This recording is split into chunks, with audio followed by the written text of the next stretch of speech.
Hi friends, you are most welcome in IAS Brahmastra online study group. इस video में हम लोग विंड या पवन पे बातचीत करेंगे। तो सबसे पहले हम लोग इसका एक कॉमन कॉन्सेप्ट बनाएंगे कि इसकी अवधारणा क्या होगी, कॉन्सेप्ट क्या होगा। उसके बाद हम लोग देखेंगे कि डायरेक्शन ऑफ विंड, पवन की दिशा कैसे निर्धारित होती है, और उसके बाद देखेंगे वेलोसिटी ऑफ विंड, पवन की गति में बातचीत करेंगे कि पवन की गति क्या होती है, पवन की गति, वेलोसिटी ऑफ विंड पे बातचीत करेंगे, और सबसे लास्ट में हम लोग देखेंगे टाइप्स ऑफ विंड या पवन के प्रकार के बारे में बातचीत करेंगे। तो सबसे पहले हम पवन की बात करें तो पवन का मतलब होता है amount of air masses which move parallel to the surface of the earth is known as wind. इसका मतलब है कि हमारी पृथ्वी की सतह है, तो पृथ्वी की सतह पे जब हवा क्षैतिज रूप में मूव करती है, जब धरातल के हॉरिजॉन्टली मूव करती है, तब इस हवा के झुंड को हम पवन या विंड की संज्ञा प्रदान करते हैं। तो हम बता दें कि जब हवा में मूवमेंट जब पृथ्वी के सतह से ऊपर या नीचे मतलब वर्टिकली अपवर्ड या डाउनवर्ड होता है, तो उसको हम विंड नहीं कहते हैं, बल्कि उसको एयर टर्बुलेंस या वायु विक्षोभ कहते हैं। इसका मतलब है कि पवन कहलाने के लिए, विंड कहलाने के लिए किसी भी हवा के झुंड में मतलब एग्लोमेरेशन ऑफ एयर मासेस में दो शर्तों का पूरा होना आवश्यक है। पहला तो यह है कि उसमें हवा के झुंड में गतिशीलता होनी चाहिए, मतलब मूविंग एयर मास होना चाहिए, और दूसरा जो गतिशील हवा है वो गतिशील हवा अर्थ के क्षैतिज होना चाहिए, तब उसको हम पवन की संज्ञा प्रदान करते हैं। इसका मतलब सीधी भाषा में बात किया जाए तो यह हमारी पृथ्वी की सतह है। पृथ्वी की सतह के क्षैतिज जब हवा झुंड बना के गतिशील होती है, तब हम उसको पवन की संज्ञा प्रदान करते हैं। तो ये हमने देखा पवन के कॉन्सेप्ट के संदर्भ में देखा, बिल्कुल क्लियर कट कॉन्सेप्ट है कि हवा के झुंड को पवन कहलाने के लिए दो शर्तें पूरा होना जरूरी है। पहले तो हवा के झुंड में गतिशीलता होनी चाहिए, और दूसरी चीज ये गतिशीलता सदैव पृथ्वी सतह के क्षैतिज होना चाहिए, तब हम उसे पवन की संज्ञा प्रदान करेंगे। यदि हम डायरेक्शन की बात करें, जैसे डायरेक्शन ऑफ विंड की बात करें, तो उसमें सीधा सा हिसाब है कि जिस प्रकार से जब हम वाटर मूवमेंट के डायरेक्शन की बात करते हैं, तो हमें पता है कि पानी हमेशा हाई स्लोप से लो स्लोप की तरफ चलता है। मतलब जब भी कहीं भी वाटर मूवमेंट होता है तो पानी का जो प्रवाह होता है हमेशा उच्च ढाल से निम्न ढाल की तरफ होता है, और इसका कभी भी एक्सेप्शन नहीं होता है। तो उसी प्रकार जो पवन की दिशा की बात किया जाए, तो पवन की दिशा, सपोज कीजिए ये कोई प्लेस है, यहाँ पे हाई प्रेशर है, और दूसरा ये प्लेस है, ये लो प्रेशर है। तो पवन की दिशा हमेशा हाई प्रेशर से लो प्रेशर की तरफ होती है। मतलब पवन हमेशा उच्च दाब से निम्न दाब की ओर गतिशील होता है। It means wind always moves from high pressure to low pressure.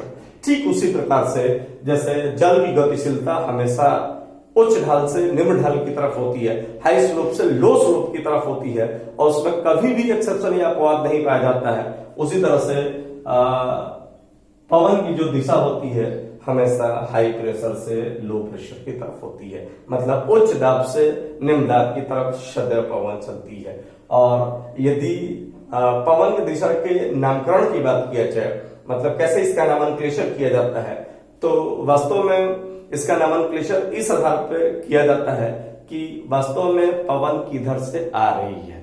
और ये एक आम जनमानस में नामकरण का एक सामान्य तरीका है। जैसे सपोज कीजिए कि हम डायरेक्शन डायग्राम ले, तो डायरेक्शन में हमेशा ऊपर की तरफ नॉर्थ होता है और नीचे की तरफ साउथ होता है। मतलब ऊपर की तरफ हमेशा उत्तर, नीचे की तरफ हमेशा दक्षिण होता है, इधर ईस्ट या पूरब होता है, और इधर वेस्ट होता है। तो सपोज कीजिए कि कोई विंड इस तरह से चल रही है, दिखाई दे रहा है कि वेस्ट ईस्ट की तरफ जा रही है, तब उस विंड या पवन को हम वेस्टर्ली विंड या पछुआ पवन कहेंगे। उसी तरह से सपोज कीजिए कोई विंड है, उसकी डायरेक्शन इस तरह से है, मतलब साउथ से नॉर्थ की तरफ जा रही है, मतलब दक्षिण से उत्तर की तरफ जा रही है, तो उस विंड को हम लोग सदर्ली विंड या दक्षिणी पवन की संज्ञा प्रदान करेंगे। तो हमने लिखा कि जो डायरेक्शन ऑफ विंड है, पवन की दिशा है, उसमें सीधा सीधा ये कॉन्सेप्ट दिखाई देता है कि पवन हमेशा हाई प्रेशर से लो प्रेशर, मतलब पवन हमेशा उच्च दाब से निम्न दाब की तरफ चलता है और यही पवन की दिशा हो जाती है। और यदि इसके डायरेक्शन के नामकरण की बात किया जाए तो इसके डायरेक्शन का नामकरण इस आधार पर होता है कि वास्तव में पवन किधर से आ रही है। इस आधार पर नहीं होता है कि किधर जा रही है, बल्कि इस आधार पर होता है कि पवन किधर से आ रही है। एग्जाम्पल में भी देखा, जैसे ये वेस्ट टू ईस्ट की तरफ जा रही है, पश्चिम से पूरब की तरफ जा रही है, मतलब आने का काम पश्चिम से हो रहा है, जाने का काम पूरब की तरफ हो रहा है। और हमने बताया कि जो दिशा का नामकरण है वो इस आधार पर होता है कि किधर से आ रही है। तो जाहिर सी बात है कि ये वेस्टर्ली पवन या पछुआ पवन का एग्जाम्पल हो जाएगी।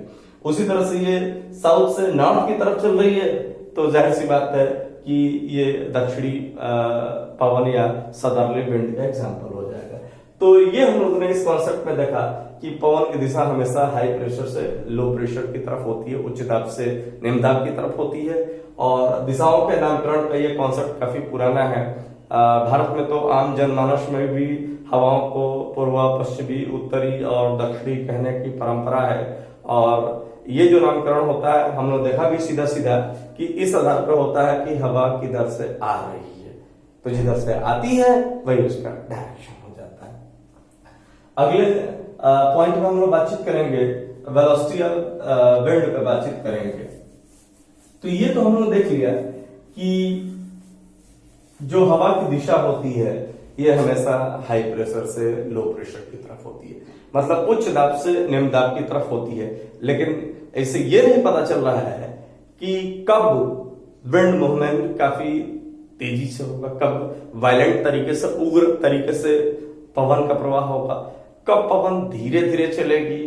तो ये तो हमने देखा, अभी तक तो हम लोगों ने यही देखा कि उसकी दिशा किस तरह से होती है। इस पॉइंट में हम लोग देखेंगे कि जो वेलोसिटी ऑफ विंड है, पवन की गति है, वो किससे निर्धारित होती है। तो इसको हम एक एग्जांपल और डायग्राम से समझने का प्रयास करेंगे। सपोज कीजिए कि ये कोई प्लेस है, ए प्लेस है और ये बी प्लेस है, और दोनों के बीच की जो डिस्टेंस है ये 5 किलोमीटर है। मान लेते हैं कि ये हमारा फिगर नंबर फर्स्ट है, जिसमें एक प्लेस ए है, दूसरा प्लेस बी है, और दोनों के बीच की जो दूरी है ये 5 किलोमीटर है। सपोज करो कि यहां पे एयर प्रेशर 600 मिलीबार है, मतलब 600 मिलीबार यहाँ का प्रेशर है, और यहाँ का प्रेशर है ये 500 मिलीबार है। तो जैसा कि हम लोगों ने ऑलरेडी देखा, डायरेक्शन ऑफ विंड टॉपिक में भी देखा कि जो पवन की दिशा होती है हमेशा हाई प्रेशर से लो प्रेशर, मतलब उच्च दाब से निम्न दाब की तरफ होती है। तो यहाँ पे दिखाई भी दे रहा है कि जो प्लेस ए है यहाँ पे वायु दाब अधिक, मतलब 600 मिलीबार है, और जो प्लेस बी है वहां पे एयर प्रेशर 500 मिलीबार है, मतलब ए प्लेस पे उच्च दाब है और बी प्लेस पे रिलेटिवली निम्न दाब है। तो वैसी स्थिति में डायरेक्शन ऑफ विंड के कॉन्सेप्ट पे हम सीधे सीधे स्पष्ट रूप से कह सकते हैं कि हवा ए से बी की तरफ चलेगी। और विंड डायग्राम की बात की जाए तो कहेंगे कि हवा वेस्टर्ली है। उसी तरह से एक दूसरा हम लोग डायग्राम लेंगे। सपोज करो कि ये प्लेस एक्स है और ये प्लेस वाई है, और दोनों के बीच की दूरी 5 किलोमीटर है। ये हमारा दूसरा चित्र हो जाएगा। सपोज करो कि प्लेस जो ए है यहाँ पे 600 मिलीबार टेम्परेचर प्रेशर है, वायुदाब है, और जो प्लेस वाई है वहां पे 400 मिलीबार है। तो यहाँ पे स्पष्ट रूप से दिखाई दे रहा है कि जो एक्स स्थान है वहां पे वायुदाब या एयर प्रेशर अधिक है, और जो वाई स्थान है वहां एयर प्रेशर कम है। और जैसा कि हम लोगों ने इस टॉपिक में ऑलरेडी डिस्कस किया कि हवा हाई प्रेशर से लो प्रेशर की तरफ, मतलब उच्च दाब से निम्न दाब की तरफ चलती है, तो आसानी से हम कह सकते हैं कि हवा x से y की तरफ चलेगी, क्योंकि इधर उच्च दाब है, इधर निम्न दाब है।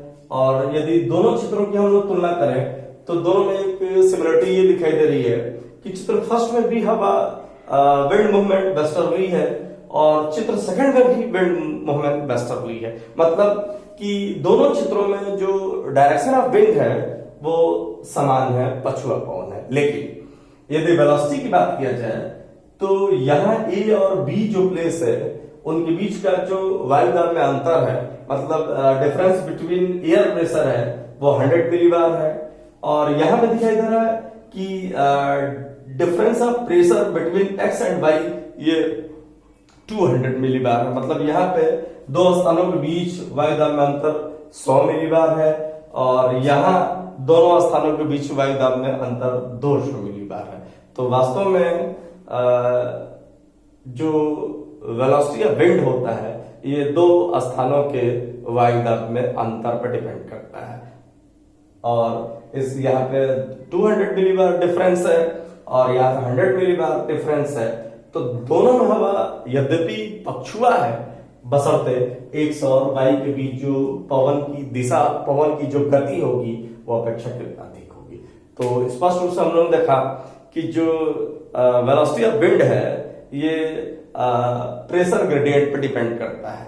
इसका मतलब वायुदाब प्रवणता पर डिपेंड करता है, और प्रेशर ग्रेडियंट जिसको वायुदाब प्रवणता कहते हैं means difference of pressure between two places. मतलब वायुदाब प्रवणता का आशय है दो स्थानों के वायुदाब में अंतर। तो ठीक उसी प्रकार से जैसे जल की गतिशीलता इस बात पे निर्भर करती है कि स्लोप ग्रेडियंट, ढाल प्रवणता कितनी है, उसी प्रकार से जो पवन की गतिशीलता होती है वो इस बात पर निर्भर करती है कि प्रेशर ग्रेडियंट या वायुदाब प्रवणता कितनी है। और प्रेशर ग्रेडियंट के बारे में हम लोग देखा भी कि प्रेशर ग्रेडियंट या वायुदाब प्रवणता का मतलब ही होता है कि दो स्थानों के बीच वायुदाब में अंतर। तो यहाँ पे दिखाई दे रहा है कि 100 मिलीबार है डिफरेंस ए और बी के बीच, और यहाँ पे एक्स और वाई के बीच 200 मिलीबार का है। तो जाहिर सी बात है कि इन दोनों चित्रों में जो चित्र सेकंड है उसमें एक्स और वाई, एक्स से वाई की तरफ चलने वाली जो पवन है वो ए से बी की तरफ चलने वाली पवन की अपेक्षा तेज चलेगी। तो ये हम लोग देखा, वेलोसिटी ऑफ विंड के बारे में देखा, बिल्कुल क्लियर कट कॉन्सेप्ट रखिएगा। इसके बाद जो नेक्स्ट हम लोग का पॉइंट होगा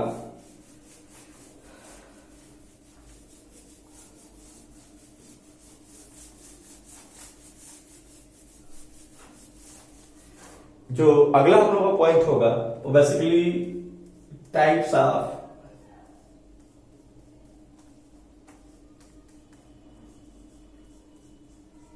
विंड, मतलब पवन के प्रकार।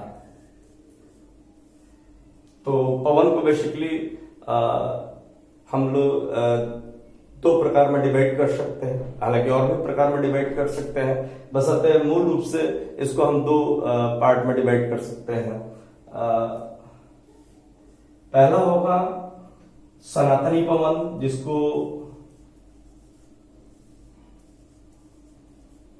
जिसको इंग्लिश में परमानेंट विंड या प्लेनेटरी विंड के तौर पर जाना जाता है। तो जो हमारा पहला हो जाएगा उसको सनातनी पवन या जिसको ग्रही पवन भी कहते हैं। इंग्लिश में इसको परमानेंट विंड, मतलब जो पवन रेगुलर चलती है, और दूसरी चीज कि इसको प्लेनेटरी विंड कहा जा सकता है।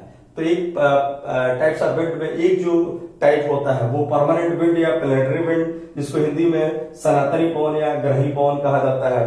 और जो दूसरा प्रकार होता है वो बेसिकली लोकल विंड्स, जिन्हें स्थानीय पवन की संज्ञा प्रदान करते हैं।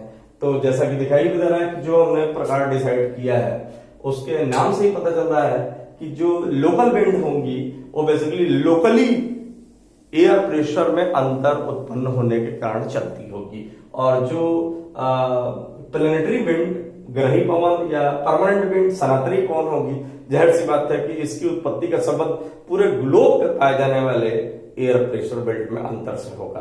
तो इस वीडियो में हम लोग इतना ही देखेंगे। अगले वीडियो में हम लोग जो पवन के प्रकार हैं उनको एक एक पॉइंट में हम लोग डिस्कस करेंगे। काफी इंपॉर्टेंट टॉपिक है। इस वीडियो में इतना ही।